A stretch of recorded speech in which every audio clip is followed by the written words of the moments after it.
நான் தான் உனக்கு ப்ரப்போஸ் பண்ணேன். நீயும் அக்செப்ட் பண்ணிட்ட. உன்கிட்ட இருந்து எனக்கு ப்ரப்போசல் வந்ததே இல்லையே. எதுக்கு முடிஞ்சு போன கல்யாணத்துக்கு மோளம் அடிச்சிட்டு? உனக்கு புரியுது விடு. மேடம் யாரு நீங்கலாம்? இத புடிங்க. உன்கிட்ட கொடுக்கறனாப்ல. I love you as always.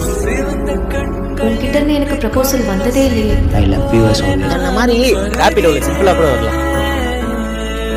இதோ பாரு, இந்த உருகி உருகி லவ் பண்றேன், உனக்காக கேர் பண்றேன், இந்த உலகத்தையே திருப்பிடுவேன் அப்படிலாம் எனக்கு சொல்ல வராது.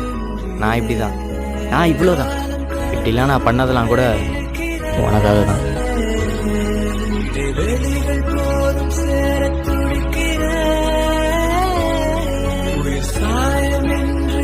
எம்மா பல்லே ஆள்தம்மா நீ.